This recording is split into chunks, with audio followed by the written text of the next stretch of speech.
Bienvenue dans le podcast de ceux qui ne veulent pas rater leur deuxième chance. Je partage avec toi mon expérience de changement de vie suite à mon infarctus. Je te donne des conseils pour t'aider à ne pas faire les mêmes erreurs que j'ai pu faire. Sophie nous accompagne sur ce chemin et nous motive avec ses bonnes recettes diététiques, ses astuces, ses conseils et sa bienveillance naturelle. Le podcast est disponible sur toutes les plateformes. Pense à t'abonner pour ne rien rater. Salut, tu viens de faire un accident cardiaque et t'es enfin rentré à la maison, t'as fini ta période d'hôpital. Le problème, c'est que t'es fatigué, t'es irritable, et souvent, tu envoies chier ton entourage. Tu comprends pas pourquoi t'es dans cet état-là, parce que tu t'en es sorti, t'as fait un gros truc, mais t'aimerais être heureux d'être chez toi, et finalement, t'y arrives pas. C'est une situation que j'ai moi-même vécue, et presque tous les jours sur les groupes Facebook qui parlent... sur les groupes Facebook dédiés aux personnes qui ont eu des problèmes cardiaques, je lis toujours la même chose. C'est-à-dire ça, si tu rentres de l'hôpital et t'es en mode dépression, t'es irrité, t'es irritable et t'as l'impression de tout gâcher, de gâcher ce moment-là qui devrait être un moment bon, quoi, finalement, quoi. Parce que t'es content d'être rentré chez toi, mais tu sens que t'es vraiment pas dans un état acceptable pour tes proches, quoi. Et sache que c'est complètement normal, quoi, parce que ce que t'as vécu, c'est hyper traumatisant, physiquement et moralement, quoi. Peut-être que t'as l'impression que tes proches, ils se rendent pas autant compte que tu le voudrais, ou que tu le souhaiterais. Et le truc, qu'il faut savoir, c'est que, ouais, t'es brisé de partout. Mais à part ta mine de fatigué, ça se voit pas tant que ça. Bon, sauf si, bien sûr, t'as eu des pontages et que t'as été ouvert, là, c'est pas pareil. Je te parle plus dans le cas où t'as fait un infarctus avec des stents. Il y a pas de cicatrice plus que ça apparente, quoi. Après, effectivement, si t'es concerné par le pontage, que t'as eu des cicatrices énormes au thorax et tout, là, la situation elle est vraiment pas pareille, quoi. Et puis ce séjour à l'hôpital, il t'a laissé le temps de réfléchir à tout ce que tu vas devoir régler dorénavant. Il va falloir que tu changes tes habitudes alimentaires, il va falloir que t'arrêtes le tabac, il va peut-être même falloir que t'arrêtes certaines addictions à la drogue, à l'alcool, je sais pas, chacun ses vices, entre guillemets, quoi. Il va falloir te remettre au sport si t'en faisais pas. Enfin, je t'en passe, t'as eu le temps d'y réfléchir. Et ça, forcément, de but en blanc, c'est flippant. Et peut-être qu'en plus de ça, depuis que t'as fait ton infarctus, tu t'es pas remis à la cigarette. Et du coup, t'es encore plus nerveux. Enfin, t'as tout qui vient se surajouter. Donc, tu vois, déjà, ce premier petit bilan, ça peut te permettre de comprendre et de mettre des mots sur ton mal, quoi. Pourquoi t'es comme ça? Parce que tout ça. Parce que d'une, t'as eu le temps de réfléchir à tout ce que tu vas devoir remettre à plat dans ta vie. Parce que deux, t'es peut-être en train de te sevrer actuellement de plusieurs produits ou au moins du tabac. Et puis, ta fatigue. Et puis, les blessures intérieures qu'on voit pas. Bref, tout ça, ça fait effectivement beaucoup de choses pour une seule personne. Et ce que je te conseille déjà, c'est d'en parler à tes proches, de pas hésiter à leur dire. Si toi t'y arrives pas à en parler à tes proches, fais-leur écouter ce podcast. Rien que d'en parler, déjà, ça peut t'aider. Vraiment, je te conseille, c'est d'oser en parler, d'oser expliquer au final qu'il y a des blessures qu'on voit peut-être pas à l'extérieur, mais qui sont bien présentes à l'intérieur. Bon, après, mettre des causes, c'est bien, mais les régler, c'est mieux, tu vois. Et tout ce que je peux dire, c'est que ça va pas se régler en claquant des doigts. Ça va être sûrement un long chemin que tu vas devoir parcourir. Alors après, il y a des gens pour qui ça va se passer très vite et très bien. À la limite, c'est pas pour eux que ce podcast, il est fait.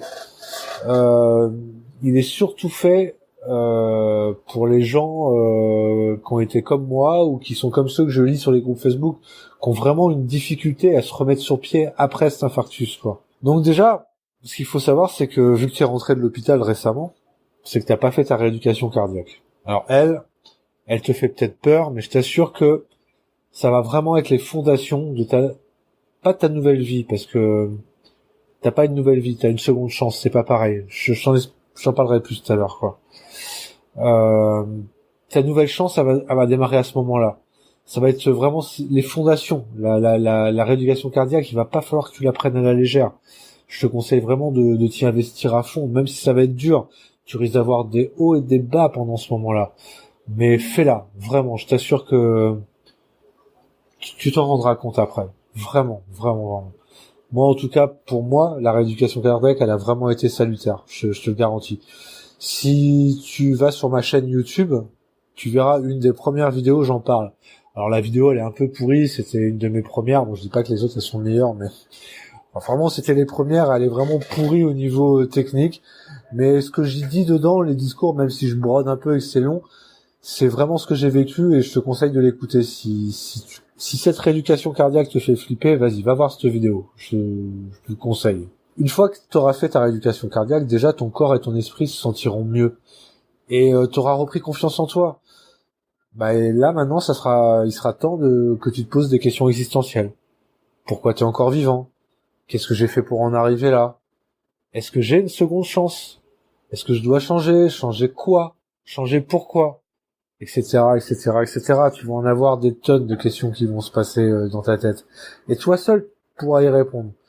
Moi, je vais juste essayer de te donner les réponses que je me suis données à moi-même. Donc pour moi, c'est indéniable que de m'en être sorti, déjà, c'est une seconde chance.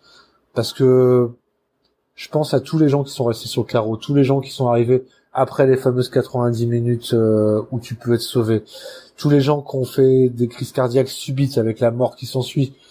Enfin voilà, déjà je suis vivant. Donc à partir de là, déjà c'est une deuxième chance. Ensuite, honnêtement, mon infarctus, pour ma part, alors c'est pas le cas pour tout le monde, attention, hein, ce que je dis là, c'est pas une généralité, hein, vraiment. Chacun est différent. Mais ce qui est indéniable, c'est que pour ma part, mon infarctus, je peux m'en prendre qu'à moi-même. J'ai eu une façon de vivre naze avant, vraiment, vraiment, vraiment naze. Le plaisir immédiat, l'abus de tabac et d'autres substances, la bouffe en excès. Je faisais pas de sport, j'avais un surpoids de plus de 30, plus de 40 kilos. Enfin vraiment, j'en ai parlé sur mon blog et j'en ai parlé sur les vidéos. Je vais pas te refaire le schéma, mais je peux t'assurer que quand je regarde en arrière, je vivais vraiment comme un con. Enfin, même plus qu'un con, quoi. Je vivais vraiment comme un gros con, quoi. Un vrai gros con, quoi. Et j'ai pris conscience qu'à quelques minutes près, j'étais mort, quoi. Et que tout peut s'arrêter d'une minute à l'autre pour tout le monde.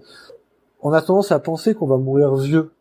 Mais on a tendance à penser ça avant d'avoir vécu un truc comme nous, quoi. Si comme moi, toi, t'as flirté avec la mort, c'est-à-dire que t'as senti ton cœur s'arrêter, t'as senti des choses, obligé, tu vas avoir un déclic à un moment donné.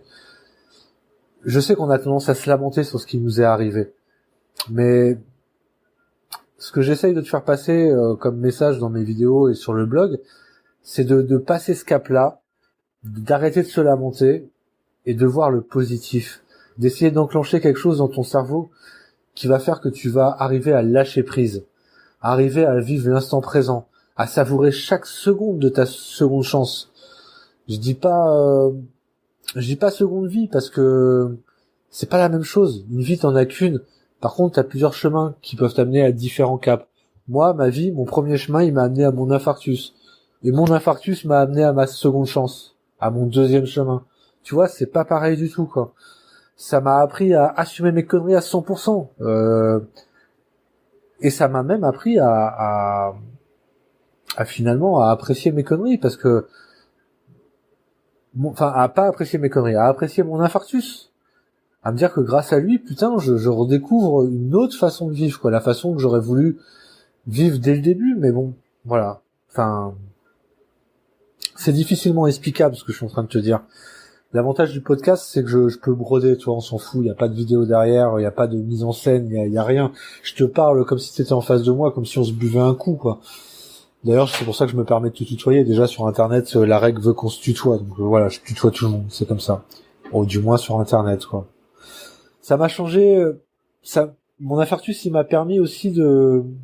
Alors ouais, je tiens à préciser aussi que je vais pas faire de coupure de montage et tout. Ça va être brut. Je me plante, je bafouille, je chuchote. On s'en fout. C'est comme ça. C'est comme si on se parlait, toi, moi, en train de boire un coup, quoi. Donc je continue. Tu vois, avant...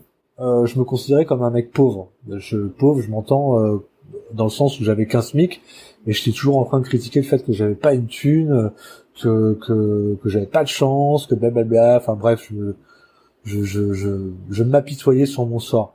Le truc, c'est que je dépensais ma thune n'importe comment et en conneries complètement inutiles. Mais ces conneries, elles me paraissaient super utiles, mais elles étaient hyper futiles. Depuis mon infarctus, c'est fini, ça, je vis différemment. Tu vois, j'ai arrêté déjà de regarder la télé.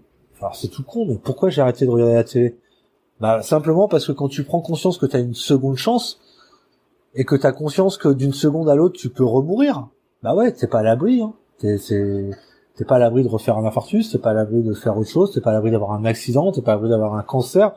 Enfin, je veux dire, si ça t'a pas donné conscience à quel point on est fragile, il y a un souci. Donc voilà, prends cette conscience-là et tu verras que, bah, de passer le cul sur ton canapé 2 heures ou 3 heures tous les soirs à regarder des conneries, donc à perdre le temps que tu as, le temps en vie que tu as, c'est fini pour moi.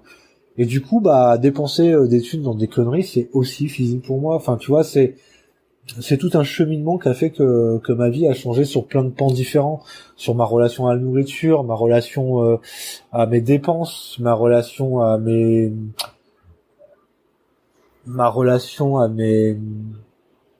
instants de plaisir. Voilà, exactement. C'est ça, je cherchais comme mot.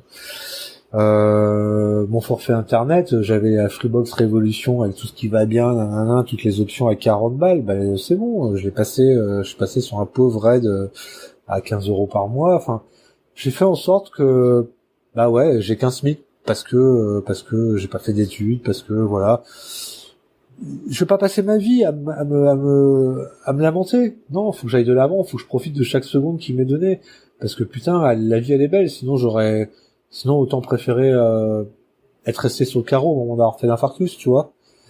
Comment j'ai pu passer autant de temps à rien faire de mon temps, quoi. Enfin, c'est surtout ça, cette question qui m'est revenue en boucle et qui m'a fait prendre un gros déclic. Comment j'ai pu passer autant de temps à rien foutre de mon temps? Tu vois, maintenant, s'il y a bien une chose que j'ai compris, c'est que la chose la plus précieuse que j'ai dans cette putain de vie, c'est ce putain de temps qui passe et qui te rapproche chaque seconde un peu plus de la mort. Tu vois? Donc je le perds plus mon temps maintenant. Ah non, je le bouffe, je le croque, quoi. Je l'avale, je le dégomme, je le kiffe, quoi. Je me suis mis à lire, alors pas des fictions, pareil, perte de temps pour moi, en tout cas, mais toi tu peux lire des fictions. Enfin, tout ce que je te dis là, attention, hein, comme je t'ai dit d'abord, t'as pas à me copier, hein.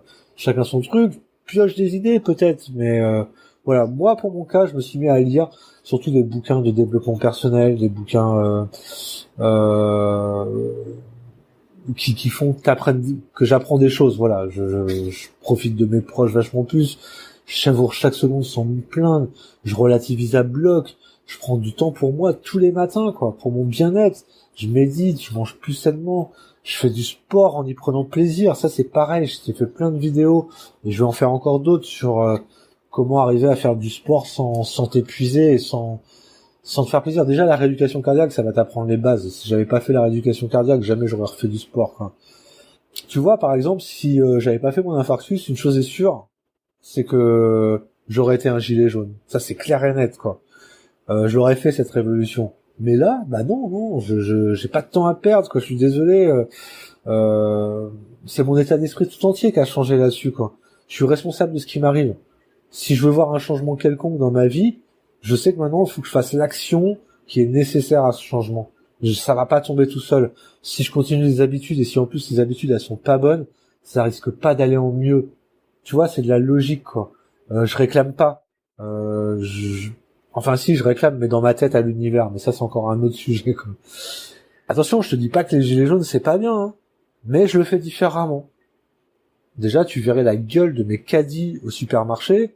Entre avant et après, c'est le jour et la nuit, hein. Et l'état de mon compte en banque aussi, hein. Avant, mon découvert, et maintenant, mon positif, hein. C'est le jour et la nuit. J'arrête d'engrosser toutes ces putains de boîtes, ces grosses multinationales qui nous empoisonnent. Tes gilets jaunes, très bien. Et mais pourtant, ça t'empêche pas peut-être de donner du Nutella à tes enfants, ou des Kinder Bueno, ou je sais pas quelle autre merde, qui au final, on sait très bien que c'est ça qui nous fait des cancers. On sait très bien que c'est ça qui nous bousille les artères, quoi. On le sait, et pourtant on continue à les enrichir, quoi. Tu vois, ma prise de conscience, mon côté gilet jaune à moi, c'est ça.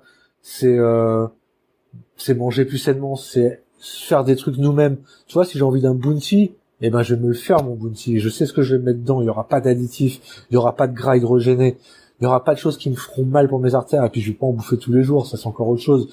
Je me ferai un petit plaisir comme ça, un petit kiff. Je t'assure que c'est une révolution que je mène quoi. Mais c'est ma révolution quoi. Et je donne plus mon temps de cerveau disponible à la pub quoi. Tu vois. La télé, c'est ça, au final, c'est laisse tomber, tu te bouffes 1 heure de pub sur 3 heures de télé que tu regardes, et c'est ton temps de cerveau. Pour moi, maintenant, il a trop de valeur. Il coûte trop cher, mon temps de cerveau, quoi. Il a cette valeur du fait, comme je te l'expliquais, que je suis vivant et que dans 2 secondes, je peux être mort. Du coup, j'essaye de vivre chaque seconde comme si on me disait que dans 2 secondes, j'étais mort.